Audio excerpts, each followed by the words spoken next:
What's up, guys? Before we get started today, I just want to thank everybody who's been tuning into the podcast and everybody who was leaving me comments and sending me messages. I really appreciate it. So I want y'all to go over to my page at Chef W Murdoch. That's WMURDOCK. Or you can go to Pastrybear TV. I'm doing a campaign. I'm trying to showcase the world about Caribbean/Jamaican desserts. So what I'm doing is I'm making authentic stuff, but I'm giving them a modern twist. So go over there, just give me a like and share the pictures. Pastrybear. Yo, this is your girl Jula. You're listening to the Pastrybear podcast with Winston Murdoch. Hola, esta es Jula. Estás escuchando el Pastrybear podcast con Winston Murdoch. Dale sonido que la rumba directa. The sweet taste you experience when your salivary gland comes in contact with the complete carbohydrate that is found naturally in leaves, roots, stems, and fruits of various plants that is highly addictive. Life as we know it is centered around sugar. But how much do we really know about this typically white substance that can be found in various forms? From liquid to solid mass to powder, even in crystallized clusters. This ingredient, like many others which we will explore on this podcast, plays a very important role in food production. On today's episode, we will explore and discuss the multiple layers of the sugar, its role in food and beverage, its introduction to the culinary and the human consumption, and the various types and their uses, along with the flavor profile and application. We will also discuss how we can use some of these many sugars in different ways in our own Caribbean desserts and meals. And today, you will find out my secret ingredient that I use in all my desserts. What up, y'all? And welcome to another episode of the Pastrybear podcast. I'm your host, Winston Murdoch.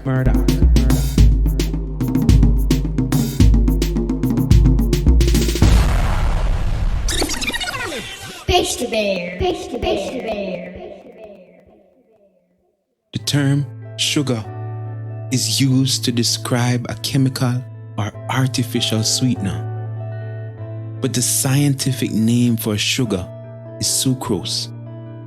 Sucrose is made up of fructose and glucose, and these are found in fruits and vegetables and leaves. Most of us see sugar in its refined or unrefined stage as just a simple sweetener, which is sourced directly from either sugarcane or sugar beets. These plants are the main source of what they call table sugar that is consumed in many products on the food market. Most of you, my listeners, may or may not know about these sweeteners. So let's go through them. The cane sugar, the most commonly used sweetener. It is a byproduct of the sugar cane, which has been cultivated for centuries. It is said that the first recorded use of the sugarcane as a sweetener could tie back to 520 BC in India and Asia. They started to use the liquid that was extracted from the cane in various dishes, which was later transformed into crystals or what we know as granulated sugar. The popularity of the sugarcane grew as the Europeans started to use the extracted liquid and solid components to enhance the flavor of their teas, coffees, and chocolate. This spread to the rest of the world. The Spanish, the Portuguese also had a great interest in sugar, which led to the cultivation of the crop throughout Mexico, Brazil, and the Caribbean. And that's why the Caribbean was dubbed the Sugar Islands. Pastrybear podcast beating them real good. Watching a Murdoch.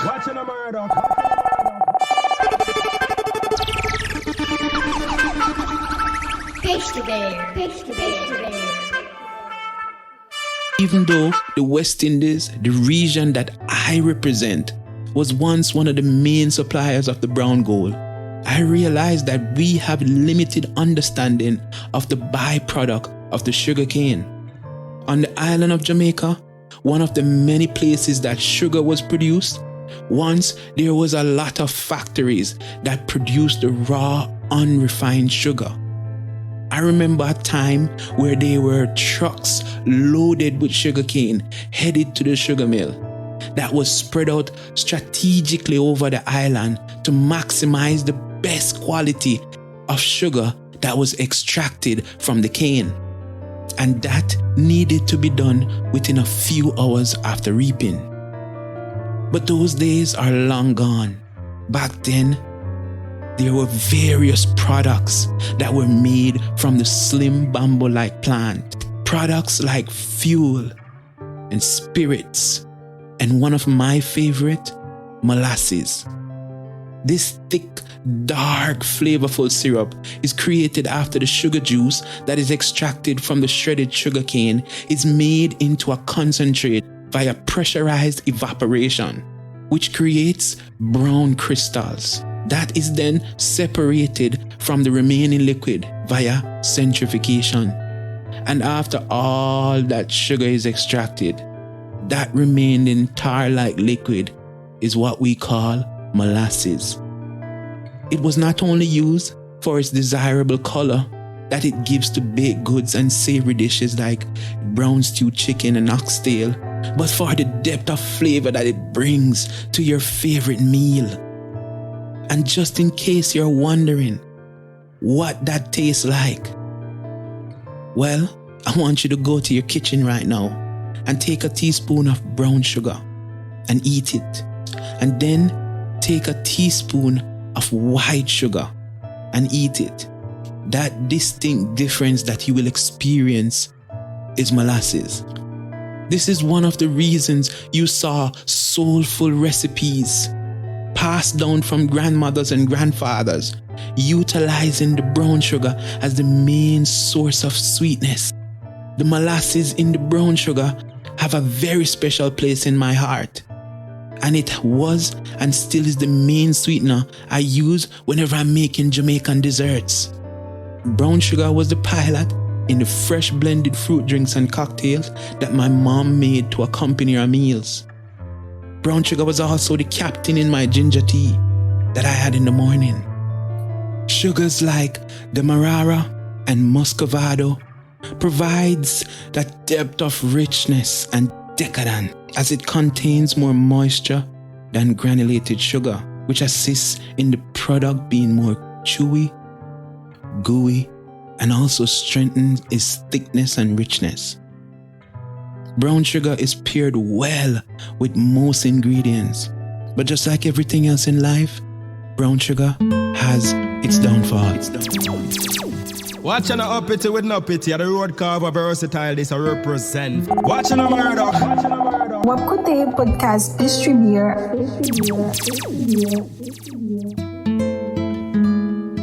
The obvious disadvantage that the brown sugar had allowed the space for a more refined, more processed substitute, the white sugar or the granulated sugar. Let's take a second and break down the granulated sugar. This is achieved via a process that removes all the impurities which help to give the brown sugar its color and flavor. And this process also transforms the sugar to pure sucrose. We already explained what sucrose is, but let's give you a little more information about it. Sucrose is a carbohydrate formed by glucose and fructose, and that is what creates that sweetness that you experience. But to be honest, at this point in the process of making the white sugar, the sugar has absolutely no color or artificial flavoring. It's just 99.9% pure sucrose. And unlike brown sugar, as we expressed earlier, has some color and flavor. For you, my listeners, who experienced making, let's say, a limeade back in the days with brown sugar and found that there was sediments in the juice jug, which was said to give you stoppage of water, as they call it, which is the same thing as a blockage in your bladder. Well, that was the impurities from the unrefined brown sugar. And by the time it get to the refined stage, which is white sugar, all those impurities were removed. The bladder blockage ailment caused a shift in the consumption of unrefined sugar that led to people gravitating to more pure white sugar. That transition on one side was a great thing, as because the granulated sugar was flavorless, it made a way for the avenue to create recipes that was able to highlight other flavors of various ingredients that the brown sugar and the molasses would normally mask. Table sugar would provide your cakes and desserts to have a drier and crispier texture and more crumbly. And one of the reasons is because the white sugar has less moisture. Sugar for us island people is a very vital sweetener, as it not only just sweetens our beverages and dessert, but it serves as an important ingredient in one of the most prized possessions on the island of Jamaica and most of the Caribbean islands, in its liqueurs, its beers, and its rums. Whoa, we're cooking up a storm today. Yo, why you are run the cut in a murder? Pastrybear. You know, the more pure and fresh the product, the better the dish will be. This is not just a fact, it's common sense, something that I think is lacking in the youths today. And listen, I get it. I totally understand. Most people feel they know it all, and some may think this information is not necessary. But the more you know about the product you are using, it creates the opportunity for one to be more able to transform one's dishes to extraordinary and creative levels. So let's say each person or each chef is able to understand the proper use of the variety of sweeteners on the market. And by sweeteners, I mean the sugar.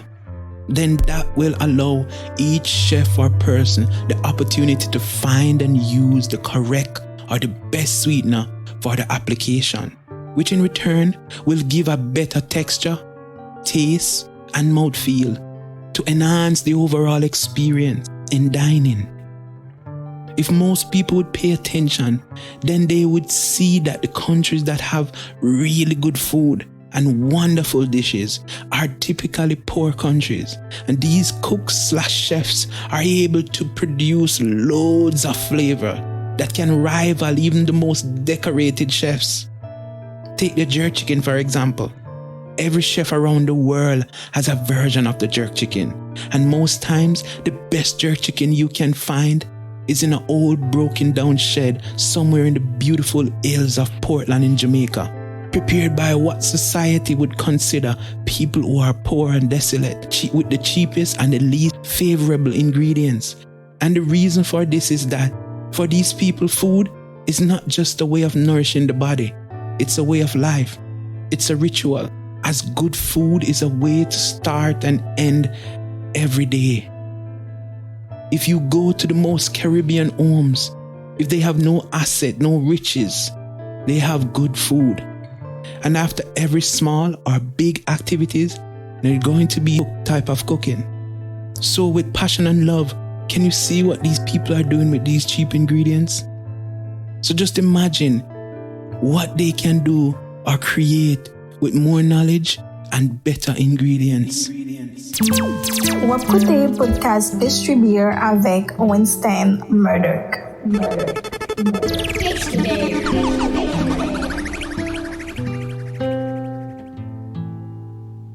While sugar from the sugarcane is very popular, there is another plant that most of the world have no idea that exists.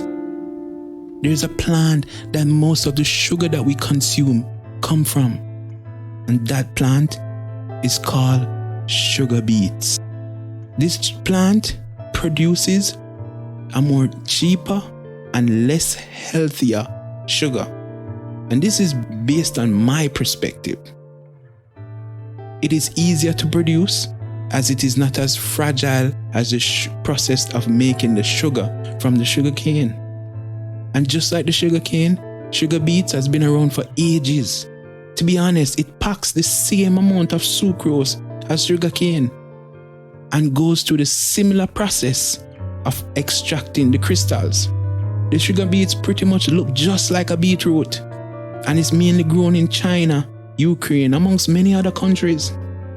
But unlike sugar cane, that dark liquid that is left after the production of the sugar crystal is inedible.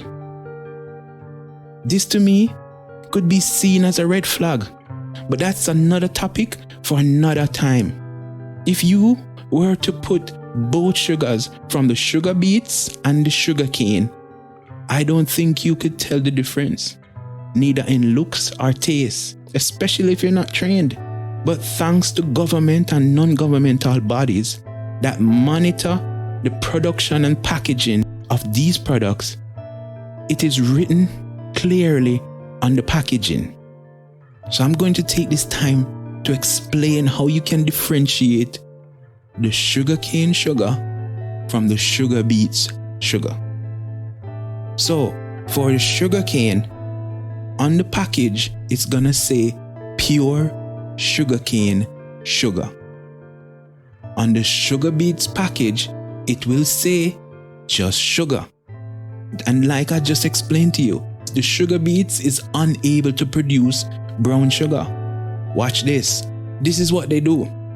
When they produce the granulated sugar from sugar beets, they go ahead now and they add caramel color or molasses to that sugar to create brown sugar. And the reason I'm saying this is because once you understand the different type of sugars and where these sugars come from, then it's easier for you to make the right choice. What up, y'all, and welcome to another episode of the Pastrybear podcast. Whoa, we're cooking up a storm today.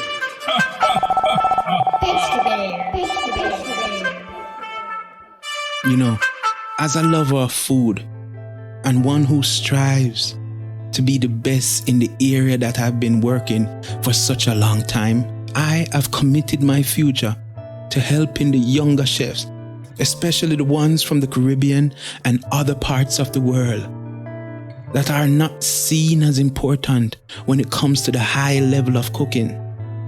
My vision for the world is to have more small and unrecognized countries able to compete with the French, the Italians, and the Chinese, who are now dominating the food scene.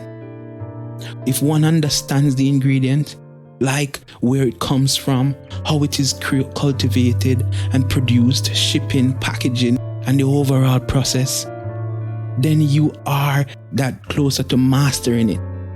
Let's take the topic of the cane sugar versus the beet sugar.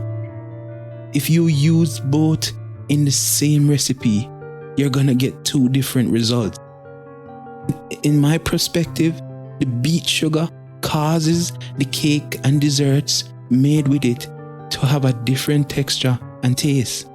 You know, as a child, white sugar was the sugar only the rich could afford. So we had to make do with the raw, unrefined, molasses-coated sugar crystals. But now it's the other way around. Everything we ate was made from the thick, moist brown sugar. And that's all I knew. Watching the sediment swirl around in the juice jug as I poured the beverage into an old pillowcase that doubled as a strainer helped to build the anxiety of what I was about to experience.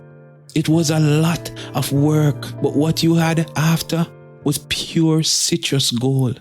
The only thing I can think of that could compare to its flavor, famous drink called Arnold Palmer. But later, after I entered the walls of a professional kitchen, was when I was exposed to the large army of sugars that existed in the world.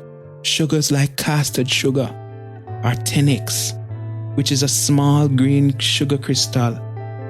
And unlike granulated sugar, it is much easier to dissolve, which makes it best for baking and making meringues or sweetened fruits and ice cream, or the granulated sugars we keep talking about. This one can be considered the all-purpose sugar.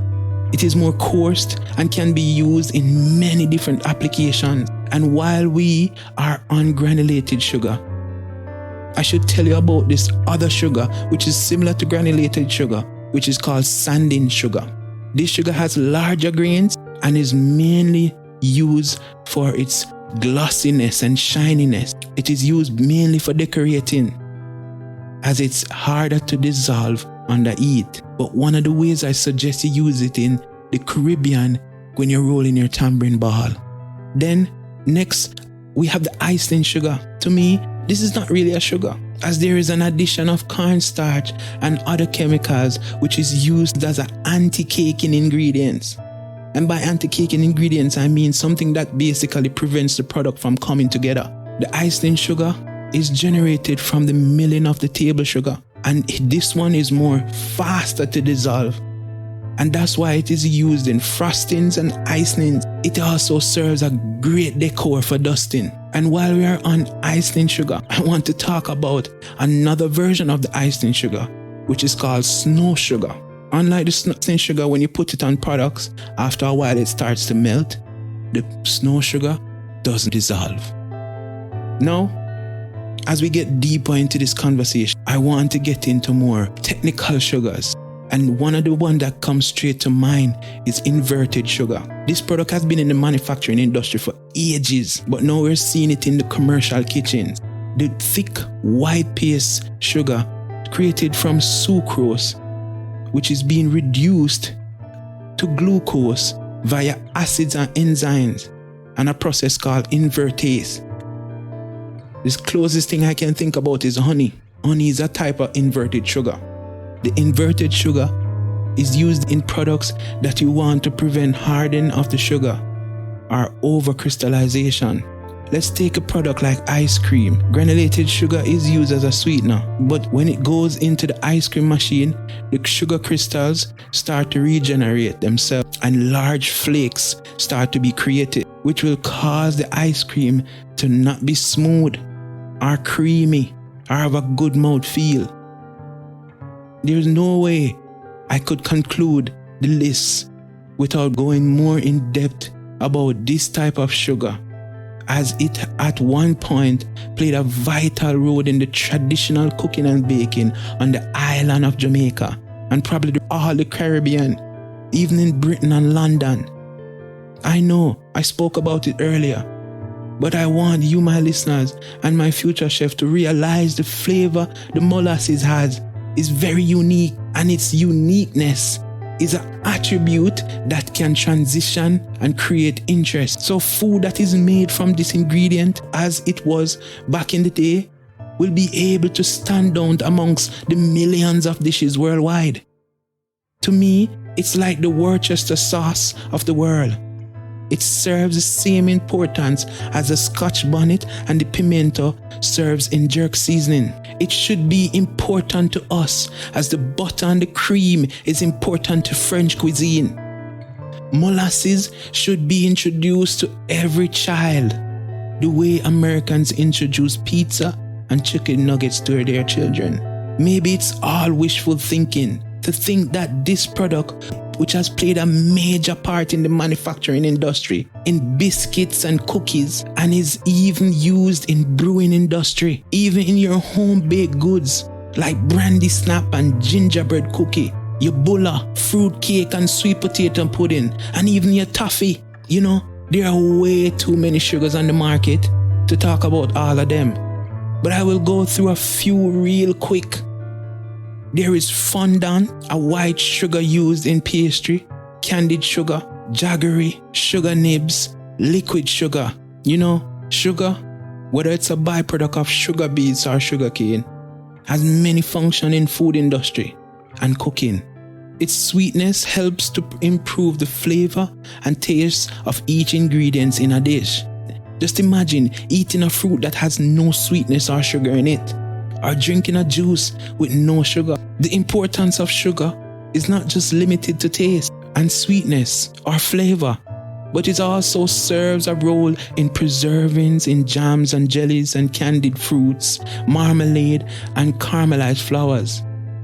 It also creates bulk and texture and volume in ice creams and other confectionaries. The simplistic composition of the sugar crystal make it easy to manipulate in different interesting products. Let's take the famous and very addictive coconut and peanut drops, or brittle as it is called around the world. It is simply a few ingredients.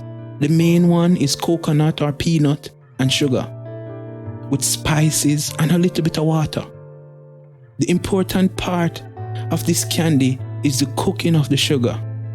You have to bring that sugar to a temperature between 160 to 175 degrees Celsius, which is a little bit above what they call hard crack, and more closer to the caramel stage. But before it gets to a hard crack stage, it has to pass through a few more stages.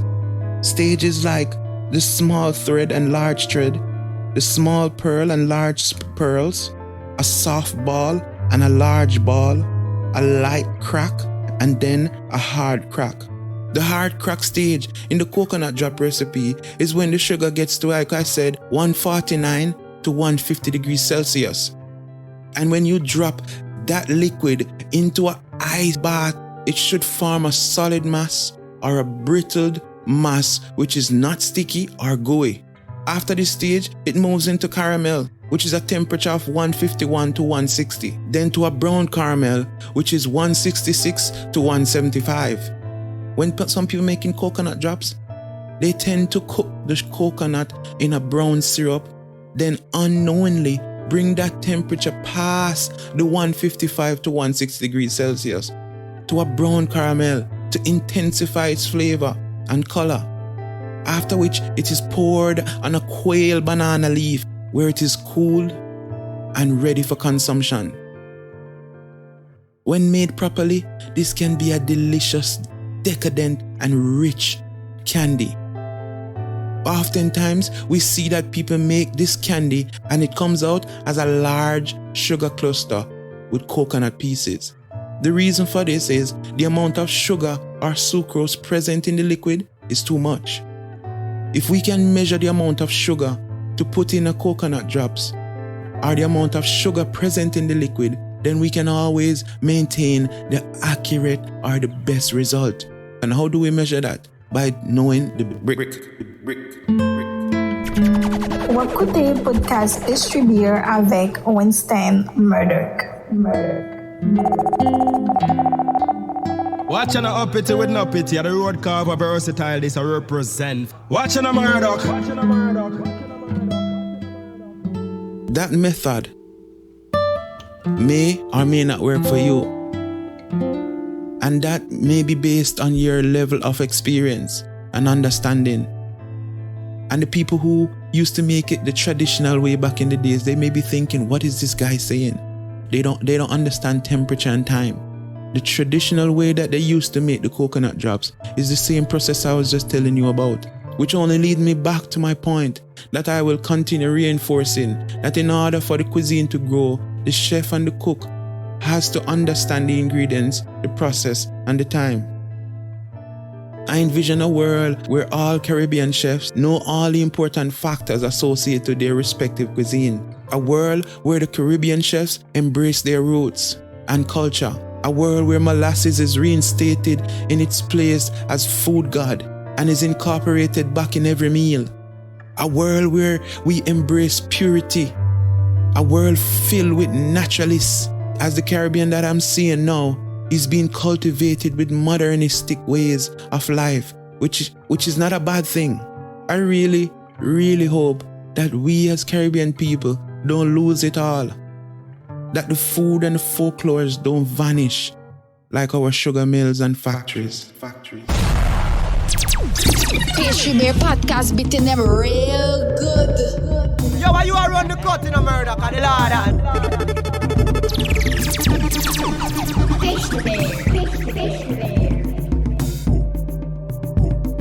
Thank you for listening to another episode of the Pastrybear podcast. I really hope that you learned something today. And please remember to like, subscribe, and share. And follow me on Instagram at Chef W Murdoch or Pastrybear TV. And remember, check out our YouTube channel. And also, I want you guys to go to my page at Chef W Murdoch or Pastrybear TV. I'm doing a 3-month campaign of traditional Jamaican desserts.